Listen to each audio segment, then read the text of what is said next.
निधि को विकास से प्यार तो था, पर वो शादी करके उसके साथ गांव में नहीं बसना चाहती थी। मुझे गांव अच्छा लगता है, पर दिक्कत यही है कि मैं वहां रह नहीं पाऊंगी। मुझे वहां के माहौल के बारे में कुछ भी नहीं पता है। अरे माहौल में ढल जाओगी तुम, थोड़ा टाइम तो लो। और विकास गांव में ही रह के ऑर्गेनिक खेती करता है, इतना अलग काम है। और यहाँ शहर में क्या है, कितना प्रदूषण और भीड़ है यहाँ। पर विकास यहाँ आके भी तो खेती कर सकते हैं ना। अरे शहर में एक प्लॉट लेने में जिंदगी भर की कमाई चली जाती है, खेत कैसे लोगे? सोच ले निधि, विकास गांव का है, वहीं उसका काम भी है। तेरे पास कोई नौकरी भी नहीं है, ना ही तुझे कभी काम करना था। ओफो, मुझे कुछ समझ में नहीं आ रहा, मुझे अकेला छोड़ दो। उसी दिन निधि विकास से मिलती है। यार, मेरे सारे दोस्त यही हैं। अरे दोस्त तो गांव में भी बन सकते हैं ना निधि। गांव के लोगों से कैसे दोस्ती कर पाऊंगी?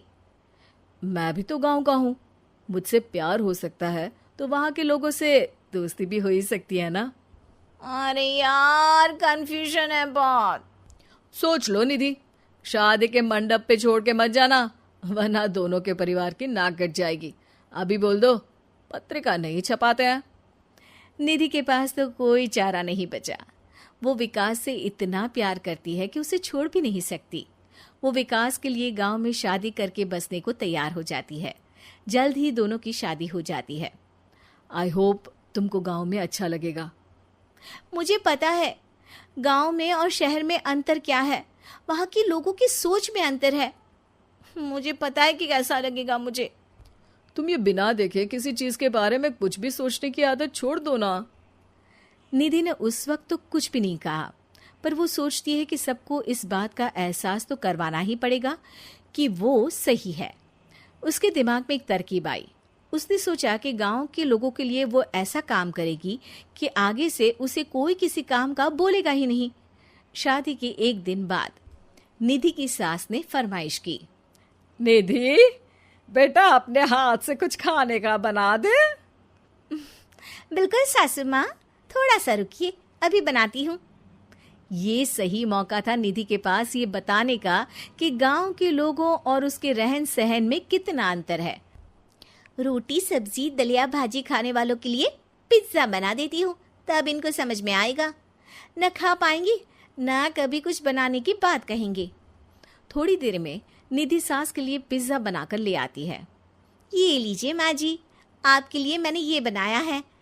इसे हम शहर में पिज्जा कहते हैं, है ना बेटा? है? आपको कैसे पता कि इसे पिज्जा कहते हैं? अरे पिज्जा को पिज्जा नहीं बोलेंगे तो क्या फ्रेंच फ्राइज कहेंगे? गांव की सास से ये सारी बातें सुन के बहू चौंक जाती है, लेकिन सास एक और ऐसी बात कहती है कि बहू जिसकी उम्मीद ही नहीं कर रही होती है। बहू, इस पिज्जा के ऊपर ओरेगानो मिला दे और थोड़ा चिली फ्लेक्स, मजा आ जाएगा। माँ जी, गांव में रह के भी आपको ये सब कैसे पता है? अरे यूट्यूब, टीवी सब खबर रखते हैं हम भी। इंटरनेट है जहाँ, जानकारी है वहाँ। अरे वाह माँ जी।